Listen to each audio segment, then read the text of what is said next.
Tadi sekilas saya lihat ada Pak Ganjar gitu. Iya. Jadi kalau masih mendengarkan saya naiki nih aku, tapi kalau sama yang lain sorry, saya nanti dianggap rokok. Gimana tuh Semarang?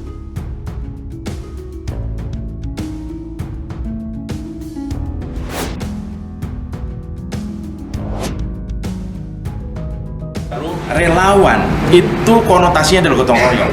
Jadi juga jadi relawan itu kan biayanya juga nggak besar kan. Kita misalnya makan seperti ini, kita patungan satu orang 50.000, alhamdulillah kumpul gitu. Jadi relawan itu konotasinya adalah gotong royong menurut saat ini. Ya dengan situasi seperti ini kita nggak bisa minta siapapun kan. Dengan kondisi pandemi ini, pengusaha juga mungkin mikir kan, wah ngerem juga gitu. Tidak mungkin gitu. Yang benar adalah kita ini konotasi dari relawan adalah gotong royong, ya, kerja bersama. Kurang lebih itu, karena kita punya kepentingan yang sama, kita punya visi yang sama, kita punya ide yang sama untuk mendorong seseorang yang bernama Ganjar Pranowo ini. Saya kira Adalah hormat saya kepada yang pemegang kewenangan, tolong banget diomongkan TV karpet toh.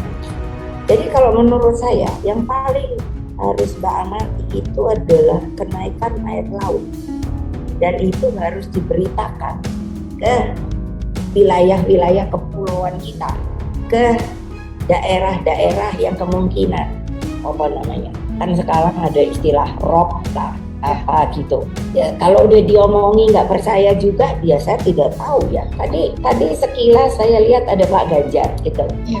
Jadi kalau masih mendengarkan saya naiki, itu kan dari awal kamu saya jadikan, kamu kan udah pernah toh, saya omongi bla bla urusan pelabuhan Semarang dan lain sebagainya, bakalan lo betul loh Bu. Saya kalau sama anak buah saya mau wani aku, tapi kalau sama yang lain sorry, saya nanti dianggap rokok. Gimana tuh Semarang? Karena saya bilang kok wis rokok kok nangis melulu, bilang enggak ada. Tapi kan nggak bisa. Kalau nanti kewenangan daerah itu juga hanya sampai di situ, kan berarti koneksitasnya adalah kepada pusat. Itu tadi yang saya bilang, ini seluruh pemegang kewenangan di Republik ini, ayo mencari inisiatif. Atau tentunya kan supaya kita jangan dibilang enak aja, 10 tahun lagi bakalan tenggelam, astagfirullah, aku bingung loh. Tapi ya, makanya waktu itu Bu, saya juga bilang toh, Pak, itu coba tolong berakses. Dulu yang saya bilang, saya ketemu Wakil Presiden Al Gore Ya, di sebuah ya. di sebuah konferensi lingkungan di Korsel. Beliau minta ketemu saya tidak tahu kok. Beliau yang minta, bukan saya. Ganjar terlalu terlihat ambisinya. Itu biasa aja, bagi saya nggak ada soal. Orang mesti kasih tahu ambisinya kan. Jadi kenapa dihalangi ambisi itu? Saya nggak ada urusan dengan internal PDIP ya. Saya berurusan dengan demokrasi. Jadi kalau seseorang itu berani untuk kompetisi bahkan melampaui partainya, memang dalam partai disebut indisipliner, itu urusan partai. Tapi urusan demokrasi adalah melihat siapa yang sebetulnya mampu untuk berkompetisi. Kan inti demokrasi berkompetisi. Lain kalau feodalisme ya ditunjuk aja tuh, kan nggak begitu politik. Erzo. Ya, sebenarnya soal Ganjar ini saya sudah menengarai cukup lama. Bahkan saya pernah membuat tulisan itu, waspadai Ganjar Pranowo. Dan saya membayangkan sebenarnya tracknya sama seperti dengan Jokowi waktu naik dulu gitu ya. Nanti pada akhirnya Ibu Megawati di fait accompli lagi oleh media, oleh lembaga survei dan sebagainya, dan akhirnya menyerahkan tiketnya. Cuman kan bedanya memang antara Jokowi dengan Ganjar ini dari sisi anunya ya. Kalau Jokowi kan bolak-balik setiap pasang ekspresi nggak nafsu gitu, nggak bernafsu. Jadi nggak mikirin copres-capres. Sementara kalau Ganjar kan kelihatan kerja betul ya. Dari media sosialnya dan sebagainya itu kelihatan banget. Saya kira mungkin Ganjar juga sudah menghitung ya soal ini, kalau pada akhirnya dia harus diamputasi. Saya sih belum menyebutnya ini dihukum mati, tapi mungkin harus diamputasi dulu gitu supaya dia tidak larinya terlalu kencang. Kan kalau kata Bambang Pacul disebutnya ini kemajon, gitu terlalu maju ke depan gitu. Tapi ada bahasa dari Bambang Pacul yang menurut saya agak kasar juga untuk rasa bahasa Jawa, yakni pinter ojo keminter. Nah, ojo keminter nih kalau dalam rasa bahasa Jawa itu nggak asik, nggak enak banget. Sok pinter lah kira-kira gitu, tapi masih kurang kan. Sok pinter tuh masih kurang dendang kalau untuk dalam bahasa Jawa dengan keminter, beda banget. Terkait pidatonya, kader harus out jika tidak mau menerima sebagai petugas partai. Ini satu sinyalemen bahwa jangan sampai ada lagi orang seperti fenomena Ganjar Pranowo yang dinilai sudah merasa lebih besar dari partai, yang dinilai sudah tidak disiplin dalam partai. Karenanya, siapapun Anda, kader PDIP, harus siap tunduk diperintah oleh kepentingan partai. Jika tidak, Anda tidak akan ada apa-apa.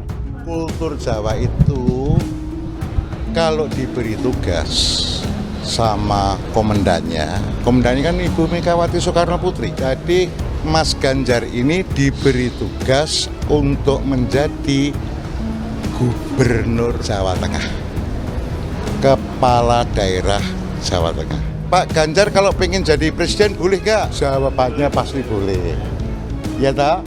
Tetapi ada wilayah yang kita mesti hati-hati. Kalau wilayah aku pengen jadi calon presiden, itu wewenang Ibu Ketum. Karena itu wewenang Ibu Ketum, tentu saya harus approve sama Ibu Ketum. Kalau aku pengen ke sana, aku minta izin. Ada hoax segala macam di kehidupan sekarang ini. Itu gimana ya? Kalau mau jadi pemimpin, ya entar dulu dah. Nah kalian jangan tiru-tiru kayak gitu loh. Maka lebih baik kalau saya bolak-balik bilang, kalau enggak mau jadi petugas partai, saya tidak ngomongi lagi anggota partai, petugas partai. Artinya jangan diberi tugas oleh partai, out, begitu aja, mundur. Jangan lagi. Bahwa petugas partai itu ada di dalam struktur partai, di dalam petugasan di legislatif, di dalam petugasan di eksekutif.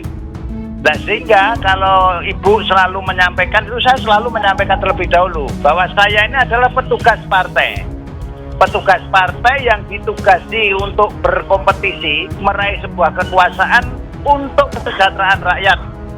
Nah, sehingga kalau Ibu menyampaikan kalau tidak mau menganggap dirinya sebagai petugas partai, itu ya betul, ya memang kita ini petugas partai, dan petugas partai harus nurut aturan, taat aturan, dan taat kepada ketua umum. Itu hukumnya wajib, itu kami paham itu. Nah, sehingga kami sangat berharap tidak ada kaitannya peristiwa pun masalah yang Pak Ganjar dengan Mbak Puan dan Mas Pacul ini tidak ada kaitannya dengan Mas Ganjar Pranowo bangkang atau tidak. Enggak, kita semua tegak lurus kepada ketua umum. Tidak ada satupun yang tidak tegak lurus kepada ketua umum. Buktinya saya berkali-kali sampaikan. Ketika saya sebagai petugas partai duduk di struktur partai sebagai ketua DPC, ditugasi menjadi wali kota Surakarta, tugas saya adalah meraih sebuah kekuasaan ataupun kemenangan untuk kesejahteraan rakyat sesuai dengan aturan perundang-undangan yang berlaku. Yang penting pesan dari ketua umum saya adalah Mbak Mega adalah awas lu kalau kami korupsi, kamu korupsi, tak sembelih. Itulah yang namanya petugas partai yang taat terhadap ketua umumnya. Jadi tidak ada pesan tersirat terkait dengan tadi ya Pak Ganjar atau Mbak Puan dan Pak Pacul waktu itu ya? Enggak ada. Jadi jangan dikait-kaitkan dengan Ibu Ketua Umum dia main medsos itu ya memang sekarang dunianya medsos kok.